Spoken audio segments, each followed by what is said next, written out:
Olá pessoal, sejam muito bem-vindos e, como prometido, vamos dar continuidade à história de São Bento.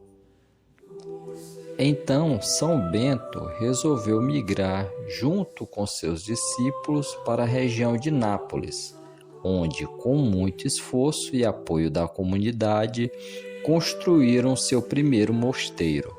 A intenção de São Bento era fazer deste mosteiro um modelo para o Ocidente. Como o número de vocacionados crescia exponencialmente, já que a fama de santidade de São Bento atraía a atenção de muitos jovens, tornou-se necessário a construção de mais mosteiros. Ao todo, São Bento fundou 12 pequenos mosteiros, adotando como lema para toda a ordem a tão conhecida frase Ora et labora, que em português significa orar e trabalhar. A fama de santidade de São Bento, bem como sua vida exemplar, tornava-se cada vez mais conhecida pelas pessoas. Isto acabou por causar uma profunda inveja a Florêncio, um sacerdote da região. Movido por um intenso ódio ao abade São Bento, Florêncio começou uma verdadeira campanha de difamação, impedindo até mesmo que outras pessoas aproximassem de São Bento para lhe pedir conselhos. Tamanha era a inveja que este sacerdote sentia de São Bento, um dia ele resolveu chegar ao extremo de tramar sua morte. Novamente, São Bento deparou-se com uma tentativa de envenenamento, desta vez não com vinho, mas com pão.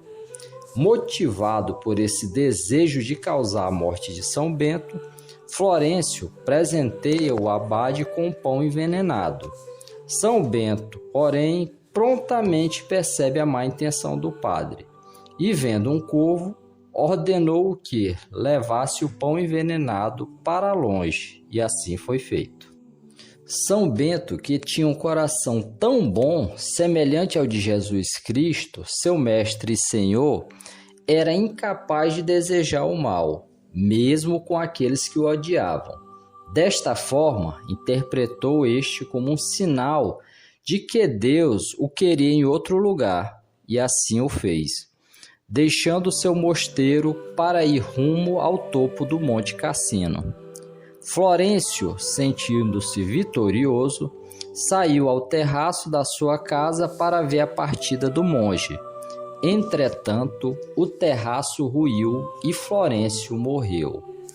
Um dos discípulos de Bento, São Mauro, foi pedir ao mestre que retornasse, pois o inimigo havia morrido.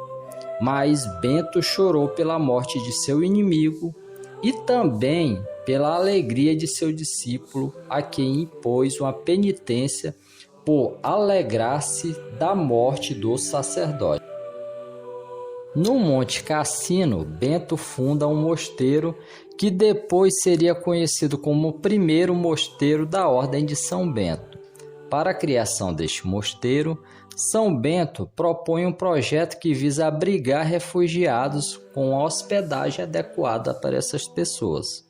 São Bento escreveu um livro que falava sobre como a vida monástica comunitária deveria ser, chamado de Regula Monasterium.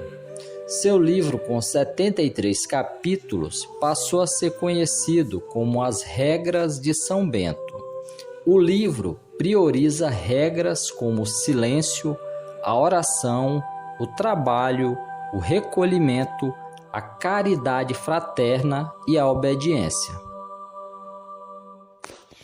Um dia, um menino chamado Plácido, que mais tarde viria também a se tornar santo, acabou caindo no rio quando tentava recolher um pouco d'água. São Bento estava dentro do mosteiro, rezando, e soube do acidente com a criança através de uma visão.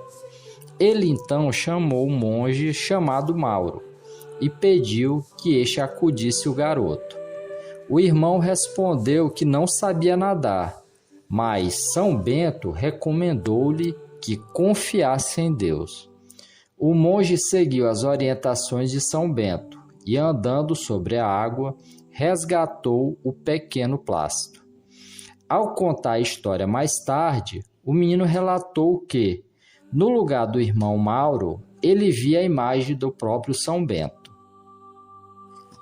Próximo ao mosteiro onde morava São Bento, havia uma grande pedra que tinha servido de altar para os sacrifícios a um deus pagão. Os monges tentavam retirar a pedra, mas a tarefa parecia impossível, pois ninguém era capaz de movê-la. Os religiosos então chamaram Bento, que notou que esta pedra estava contida por demônios. Por ordem do santo e diante do sinal da cruz, os demônios fugiram e a pedra, enfim, pôde ser removida. São Bento morreu no ano de 547, aos 67 anos. Ele predisse sua morte no mesmo ano da morte de sua irmã, Santa Escolástica. Ele mandou abrir sua própria sepultura e, depois de falar aos monges de pé com as mãos para o céu, morreu. Parte de suas relíquias estão no mosteiro do Monte Cassino e outras na abadia de Fleury, na França. São Bento foi canonizado no ano de 1220 e sua festa é comemorada no dia 11 de julho.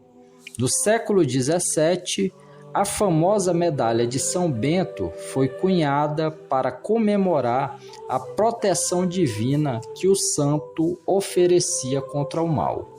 Os mosteiros beneditinos tornaram-se centros de referência e deles saíram vários santos da Igreja Católica.